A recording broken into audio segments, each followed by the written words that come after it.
Saudações, queridos, com a graça e a paz de Deus no coração de todos. Eu espero que todos estejam muito bem. Agradeço você ter clicado nesse vídeo e te convido humildemente para ficar comigo até o final. Entenda, este vídeo que eu vou fazer, eu vou refutar 3 grandes pastores, tá? Que eu os respeito muito como irmãos na fé e como teólogos excepcionais, conhecedores da palavra. Porém, nesse quesito em questão, que é sobre as línguas estranhas, as línguas dos anjos, eles afirmam enfaticamente que isto é falso, que isso não existe. Então eu vou deixar aqui embaixo 3 links, um link do Mário Persona, outro link do Augusto Nicodemos e outro link do pastor Rodrigo Mocelin.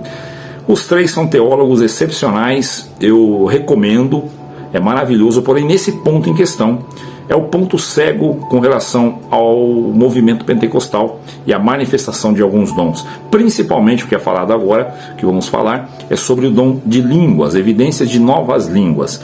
No meio pentecostal é muito natural, é tranquilo, mas eu já vou fazer uma advertência pequena, existe muita mentira também, existe muito falso dom aí. O verdadeiro dom é bem menos o que aparece. Tem muita gente que fala, mas não está falando pelo Espírito. E isso acontece porque as pessoas têm também uma vaidade espiritual, precisa demonstrar para outros que ele foi capacitado com tal dom, né? Isso eleva o seu ego, o seu moral. Isso é muito feio e existe demais. Bom, primeiro ponto que eu preciso falar com os irmãos aqui.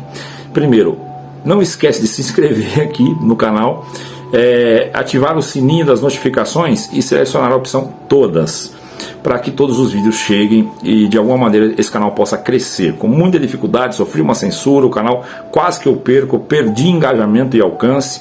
Agora eu preciso de ajuda dos meus caríssimos irmãos e inscritos que estão aqui junto comigo dando esta força. Me ajudem compartilhando, se inscrevendo e deixando a notificação todas, que assim todo vídeo que eu postar chega para você a notificação. Óbvio que você escolhe se assiste ou não. Eu humildemente peço que assista e compartilhe e deixe aquele joia para fazer com que o algoritmo do YouTube entenda que esse canal tem relevância e comece a recomendar para outras pessoas também.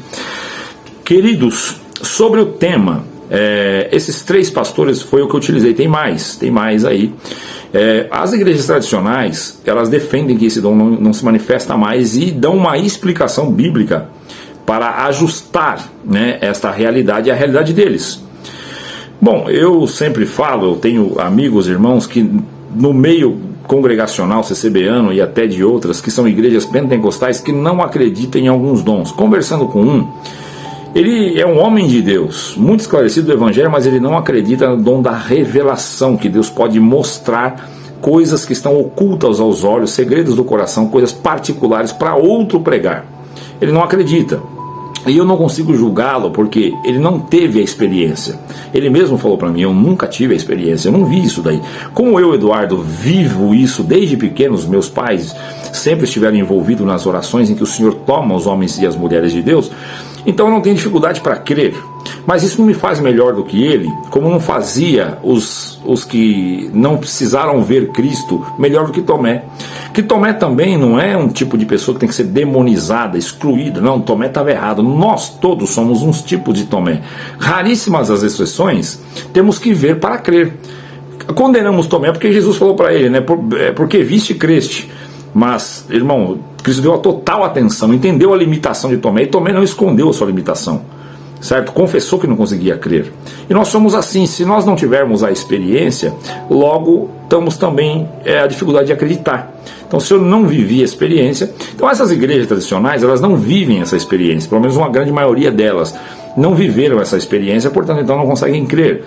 E logo por não ter vivido, defendem biblicamente, porque eles querem respaldar tudo aquilo que eles acreditam dentro da Escritura. Então eles pegaram esses textos que eu vou abordar aqui. Esse vídeo vai ficar um pouquinho longo, mas vamos abordar texto a texto e trazer o conceito do que eles querem defender, e eu vou refutá-los dentro da Escritura. Não é o meu achismo, é a Bíblia. Eu estou aberto aqui, óbvio que são canais gigantes, né? Eu sou uma mera formiguinha, provavelmente eu não vou incomodá-los nem alcançar a sua atenção, mas se eu alcançar a atenção deles, estou disposto a abrir uma live e debater um assunto no tete a tete. Eu não sou teólogo, né? Então provavelmente em muitas áreas eu não vou tão bem como eles, mas nessa aqui fica tranquilo, eu consigo defender aquilo que eu acredito, e não só pelo que eu acredito, mas pelo que eu vivo.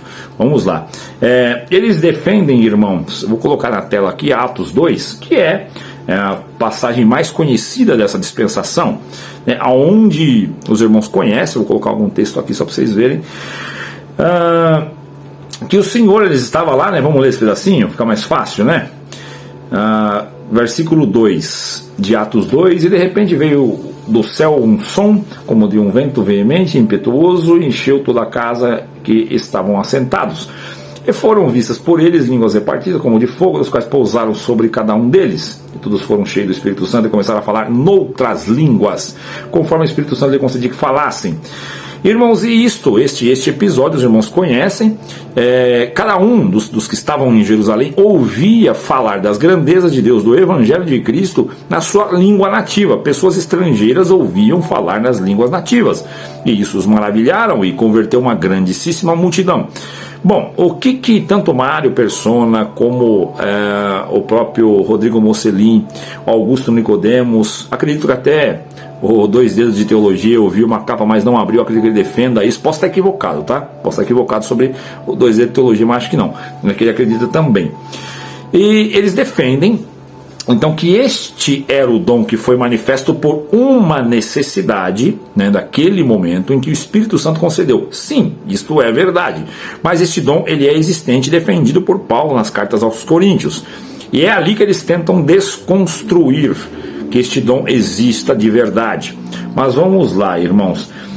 Eles defendem que este dom é uma capacidade que Deus deu a um exemplo. Eu só sei falar em português e Deus me tome para falar em inglês, francês, senegalês, enfim, irmão, né? E eu comece a falar em outra língua para evangelizar uma pessoa de outra nação. E qual é o objetivo? Converter tal pessoa. Então isso justificaria esta atuação do Espírito Santo na minha boca. Maravilha? Perfeito, até aí não tem nada de errado, eu acredito nisso. Bom, o meio cristão, ele explicou essas manifestações, e eu preciso ler para os irmãos, vou colocar na tela aqui, fica mais fácil. O que é xenolalia? Xenolalia é a capacidade de falar em língua estrangeira, que o indivíduo que fala desconhece, ou que não aprendeu nem foi exposto. Existe uma outra, isso está aqui, ó, glossolalia. E no grego, se você for nas cartas de Paulo, você vai entender que a palavra original, ela é oriunda do glossolalia, que é glosso, né? Que é falar assim, de línguas, que é o ato de falar línguas celestiais, tá? Muitas vezes como parte da prática religiosa, e também conhecida como língua dos anjos. Fecha aqui. Vamos lá, irmãos, para onde começa-se a minha defesa com relação a estes dons. 1 aos Coríntios, na tela, capítulo 12, versículo 9 ao 11. Vamos lá. Vamos ler o 8 também, fica mais fácil, vai. Me ajuda aí que eu estou de improviso. Porque a um pelo Espírito é dada a palavra da sabedoria, e o outro pelo mesmo Espírito a palavra da ciência, e a outro pelo mesmo Espírito a fé, e a outro pelo mesmo Espírito os dons de curar, e a outro a operação de maravilhas, e a outro profecia, e a outro o dom de discernir os espíritos, e a outro a variedade de línguas, e a outro a interpretação das línguas. Mas um só mesmo Espírito opera estas coisas, repartindo particularmente a cada um como quer. Bom, aqui eu não consigo montar minha defesa 100% ainda, porque aqui só informa que existe uma variedade de línguas. Porém, a gente pode já pegar um gancho e dizer, não, está falando em outras línguas ou em línguas estrangeiras. Está dizendo de uma variedade de línguas. Isso logo faz todo sentido quando nós vemos um movimento pentecostal de oração ou culto em que vários falam várias línguas diferentes. De novo, uma ressalva: existe muito plágio, muita invenção do homem, muita emoção, ou seja, é mais transpiração do que inspiração. Tem muito disso? Tem, concordo, mas só é falsificado aquilo que existe, né? Se existe o falso é porque tem o verdadeiro. Pega essa visão. Bom, vamos lá. 1 Coríntios capítulo 14. Eu já vou aqui no 14 direto, porque aqui eu já consigo fazer uma boa defesa. Ó, versículo 2 do capítulo 14 de 1 Coríntios diz o seguinte: porque o que fala em língua desconhecida, olha essa informação, desconhecida, essa é uma base sólida. Se for conhecida, alguém conhece. Se é uma língua que exista no globo terrestre, alguém conhece. Aqui está falando de uma língua desconhecida. Bom, mas vamos lá. Não fala aos homens. Está dizendo claramente que não fala aos homens. Não está falando a homens, falando língua desconhecida, ou seja, ninguém conhece. E não fala aos homens, por obviedade, porque é uma língua que não tem na terra. Então, por obviedade, não fala aos homens. Mas eles ignoram esse versículo aqui. Senão a Deus, porque ninguém o entende. Ninguém entende. Está dizendo que ninguém o entende. E em espírito fala mistérios. Mas o que profetiza fala aos homens. Está aqui, ó, para edificação, exortação e consolação. Está certinho. O que fala em língua desconhecida edifica-se a si mesmo, mas o que profetiza edifica a igreja. Eu quero, olha, veja bem o que Paulo fala, e ele fala pela inspiração, isso aqui é palavra de Deus. Eu quero que todos vós faleis em línguas, mas muito mais que profetizeis, porque o que profetiza é maior do que o que fala em língua. Maior não é maior em grandeza, irmão, é maior em atuação, em resultado do objetivo do evangelho. A não ser que também interprete para que a igreja receba a edificação. Aqui está querendo dizer o seguinte: não é que é proibido falar em língua, e eu vou lá na frente, onde manda ficar calado, fica tranquilo que eu vou lá. Está dizendo que se tiver um intérprete, então tudo aquilo que foi manifesto em língua for interpretado, óbvio, vai haver edificação que vai se tornar inteligível. Perfeito. E agora, irmãos, se eu for ter convosco falando em línguas, que vos aproveita? Se não vos falasse ou por meio da revelação, ou da ciência, ou da profecia, ou da doutrina. Bom, essas coisas aqui, tá perfeito, irmão, perfeitinho. Só coloca deixa em stand-by essa questão. Língua desconhecida que não fala aos homens. Não fala aos homens. O que profetiza fala aos homens. Está no texto, é texto. Não é eu que estou inventando, é texto. Mas vamos lá. 1 Coríntios 14. Esse aqui é top, irmão. Muito top mesmo. Eu vou pegar, ó, a partir dos dons espirituais, que é o versículo, acredito que é no versículo 14. Vamos lá. Versículo 9 do capítulo 14 de 1 Coríntios diz o seguinte: assim também vós, se com a língua não pronunciardes palavras bem inteligíveis, como se entenderá o que diz? Porque estareis como que falando ao ar. Há, por exemplo, tanta espécie de vozes no mundo e nenhuma delas é sem significado, ou seja, todas têm um significado. Mas se eu ignorar o sentido da voz, serei bárbaro para aquele a quem falo, e o que fala será bárbaro para mim, ou seja, não entendo o que você está falando. Bárbaros são pessoas que não conseguiam falar, que não tinham cultura, né? A verdade é que conseguiam falar os seus dialetos pessoais ali.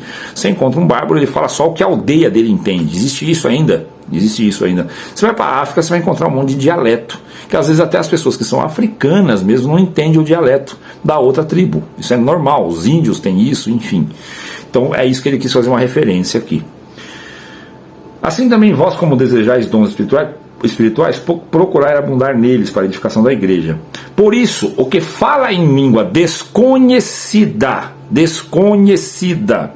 ore para que possa interpretar. Por quê? Porque você vai acrescentar a efetividade desse dom. Além de você estar se edificando entre você e Deus, falando de mistério, você vai poder edificar a outros e a igreja. Porque se eu orar em língua desconhecida, o meu espírito ora bem, mas o meu entendimento fica sem fruto. Veja bem, a oração não é que ela fica sem efeito. Quem fica sem fruto é o meu entendimento, mas o meu espírito é edificado, porque há uma comunicação. Eu estou sendo edificado em Deus, mas eu posso melhorar isso se eu tiver a interpretação, porque eu edifico também o meu entendimento. Que fareis, pois? Orarei com o Espírito, mas também orarei com o entendimento. Cantarei com o Espírito, mas também cantarei com o entendimento. De outra maneira, se tu bendizeres com o Espírito, como dirá o que ocupa o lugar indouto? Amém. Sobre a tua ação de graça, visto que não sabe o que diz. Ou seja, como é que você vai selar com amém uma oração, uma pregação, se você não entende o que a pessoa está dizendo, porque está falando em línguas? Por isso,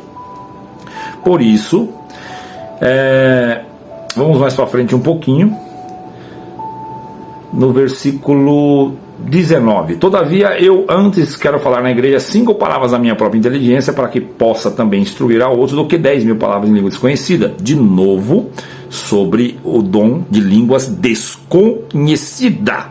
Não está falando a estrangeiros, está falando a uma igreja, a uma comunidade, a um povo, a um culto, que tem pessoas conhecidas da mesma comunidade, ou seja, vai manifestar o dom de línguas. Só que a efetividade pode ser melhorada caso tenha interpretação. É essa a defesa que Paulo está fazendo, e não anulando a existência do dom, como fala Augusto Nicodemos, Mário Persona e Rodrigo Mocelin e outros que seguem a mesma linha de entendimento. Olha lá, irmãos, não sejais meninos de entendimento, mas sejam meninos da malícia, tal. Vamos mais para frente um pouquinho.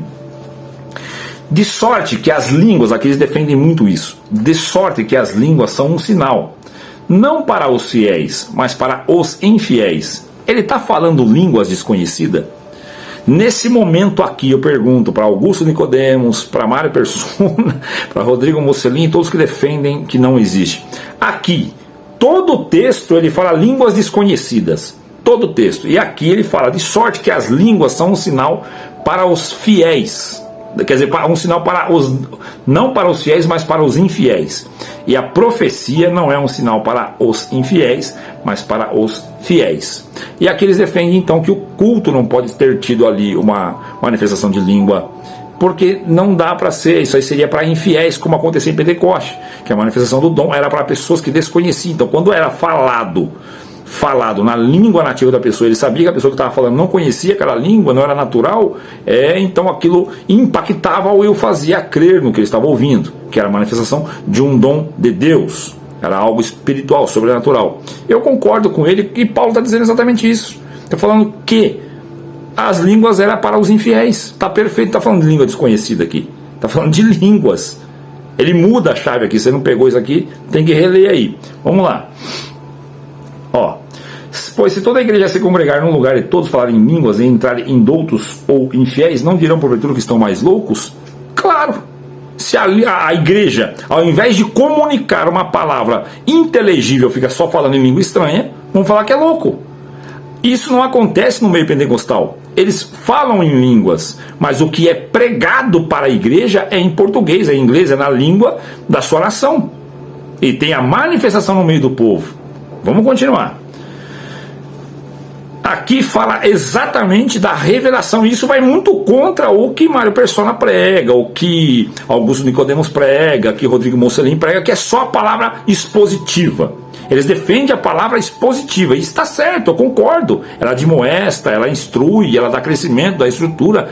Perfeito, perfeito, mas tem que fazer uma mistura aí, irmão. A fé, como o jejum é misturado com a oração, a palavra é expositiva com revelação. Não, mas não pode revelar mais nada, segundo eles não pode revelar mais nada. Mas o que é que Paulo fala aqui? E aí eu gostaria que vocês me explicassem. Olha lá. E portanto, mas se todo, aqui ó, no versículo 24, mas se todos profetizarem e algum indouto ou infiel entrar, de todos é convertido, de todos é julgado, porque está entendendo. Por quê? E portanto, olha lá, os segredos do seu coração ficam manifestos. Como é que você vai manifestar o segredo do meu coração, do coração de um pecador qualquer que entrar na igreja? Apenas aplicando a palavra expositiva e não manifestando em você aquilo que a própria Bíblia diz, que a palavra de Deus ela é apta para discernir os pensamentos da mente e do coração. Certo? E aqui Paulo reforça claramente, e ele fala da revelação no próximo versículo. Vamos lá, é sobre línguas, mas eu já vou destruir também a ideia de que é só palavra expositiva. E nós, da CCB e algumas outras denominações pentecostais, está errado quando é só palavra profética. Tem que ter ambas, as duas. Existe as duas, e as duas é para ser aplicada num púlpito. Olha lá. Que fareis, pois, irmãos? Versículo 26. Quando vos ajuntais, cada um de vós tem salmo, tem doutrina, tem o quê? Revelação. Cadê a revelação na igreja tradicional? Zero. Tem revelação, tem língua, tem interpretação. Faça-se tudo para a edificação. Agora vamos lá de novo. Como muda no versículo 27. E se alguém falar em língua desconhecida, ele está tratando dos dois assuntos, xenolalia e glossolalia. Dos dois assuntos ele está tratando. Só que aí esses tradicionais, eles tiram as línguas desconhecidas e misturam com línguas, sendo que o Espírito Santo de Deus, ele é capaz de falar em línguas estrangeiras, todas, e ainda falar nas estranhas, que não é do âmbito terreno. Isso está respaldado biblicamente. Bom, vamos lá então, continuar. Se alguém falar em língua desconhecida, faça-se isso por 2, ou quando muito 3, e por sua vez haja intérprete. Você acha que eu caí aqui? Não, querido, vem comigo. Olha lá. E falem 2 ou 3 profetas e os outros julguem. Você sabe por que eu peguei o versículo 29 para amarrar com o 28? O que os profetas falam? Vai lá em cima, volta aqui, ó. No versículo 25 e está falando dos profetas, do 24, se todos profetizaram e algum indouto ou infiel entrar, de todos é convencido. Portanto, o segredo do coração se fica manifestos, porque está lançando sobre o seu rosto. O que é isso? É os profetas falando. O que é falar numa igreja? Não é o povo estar sentado no seu banco e falando. Não, falar é ir à tribuna, ir ao púlpito e falar para a igreja. Comunicar a palavra para a igreja. Então ele diz: se você for falar, ou seja, comunicar uma mensagem à igreja em língua desconhecida, usa a mesma regra do profeta. Falem 2 ou 3 e faça-se isso por sua vez e haja intérprete. Paulo não estava proibindo de falar língua, ele estava dizendo o seguinte: se você tiver tomado efusivamente pelo Espírito Santo e tiver uma mensagem a dizer em línguas estranhas, que falem 2 ou 3, a mesma ótica para os profetas, que está no próximo versículo, que está no versículo 29. E lá você fale à igreja em línguas, porém haja intérprete, e falem 2 ou 3, ou seja, 2 ou 3 mensagens em um culto. É a base da liturgia de culto, de reunião para culto, de oração. Se for ter manifesto uma palavra profética, uma palavra de ensino, 2 ou 3 podem falar, mas que um fale em conformidade com o outro. A mesma coisa se dá aqui em cima. Olha lá. Isso. E o próximo está dizendo assim: mas se não houver intérprete, isso aqui é exatamente isso. Se não houver intérprete, esteja calado na igreja e fale consigo mesmo e com Deus. Como é que você fica calado e fale consigo mesmo e com Deus? Pega isso aqui e explica para mim, Augusto Nicodemos, Mário Persona, só os grandes, né? Ou os pequenos também, qualquer um. Explica para mim esse versículo, como é que coloca ele, se ajusta com a sua teoria. Você está dizendo: olha, mas se não houver intérprete, esteja calado na igreja. E depois da vírgula vem o quê? E fale consigo mesmo e com Deus. O esteja calado não é estar com a boca tapada sem nenhum som. É não esteja falando para a igreja, comunicando uma mensagem para a igreja. E sim, pode falar entre você e Deus, que é o que acontece no meio pentecostal.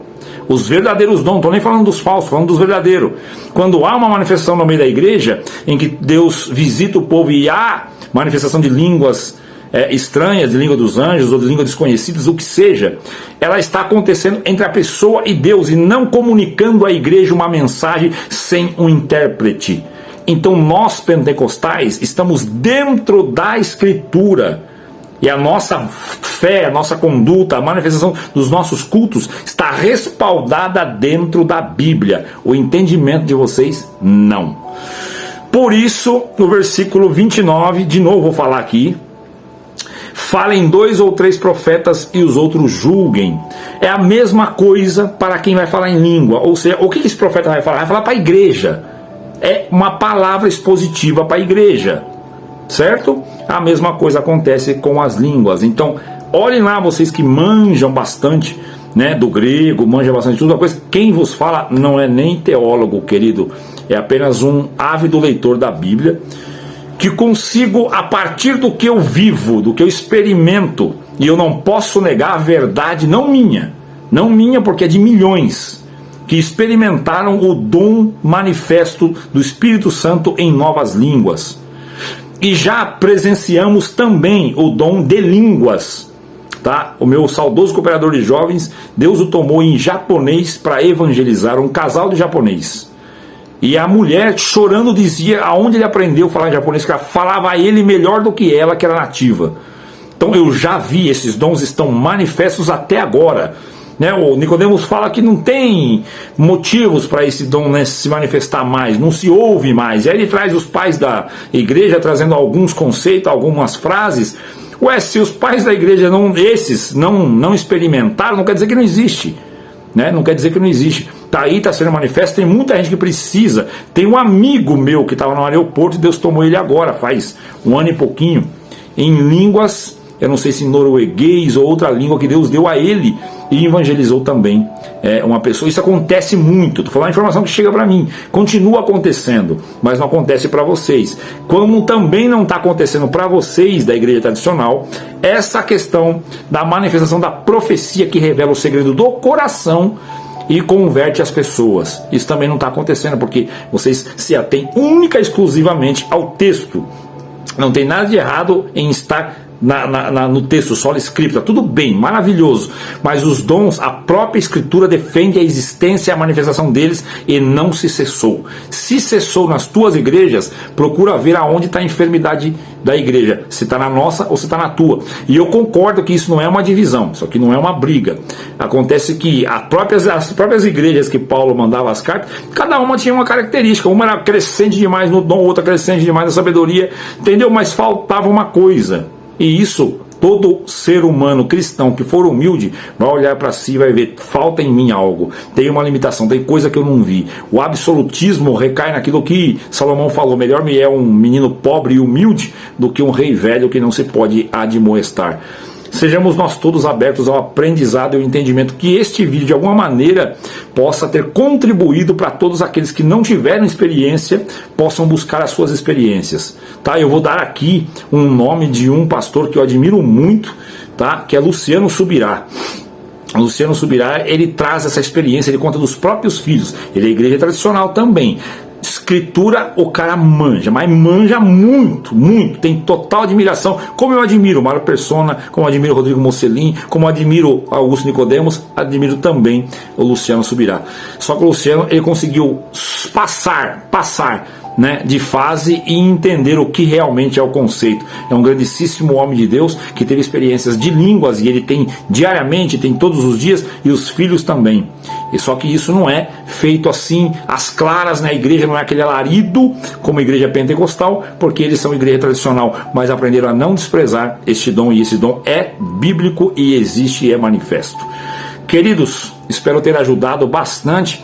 E vocês que vão assistir esse vídeo, joga esse vídeo para chegar neles. Joga para chegar neles. Eu não estou arrumando briga, não. É só para a gente debater o assunto. Isso seria de um crescimento enorme, se de alguma maneira. Agora, se não quiserem dar abraço, torcer, porque tem um nome a zelar, e de maneira alguma vão dizer, olha, um cara que chegou do nada, um cara que nem teólogo vai querer discutir com nós, quem? Não vão dar nem atenção para ele. Tudo bem, vida que segue. Eu não espero, eu não presumo de mim, não me levo tanto a sério assim. Mas a ideia é trazer para os irmãos que assistirem o vídeo o conceito do que é a verdade que vivemos. E uma ressalva, existe muito dom falso aí que não é dom coisa nenhuma, é só exibicionismo de um ego inflado que quer se manifestar no meio do povo como sendo um homem, uma mulher de Deus, que Deus está com ele. Isso não é verdade também, mas o dom verdadeiro de línguas existe. Línguas desconhecidas e línguas conhecidas, talvez não para quem manifesta, mas para quem ouve. Deus abençoe a todos, saudações, fiquem com Deus e até o próximo vídeo.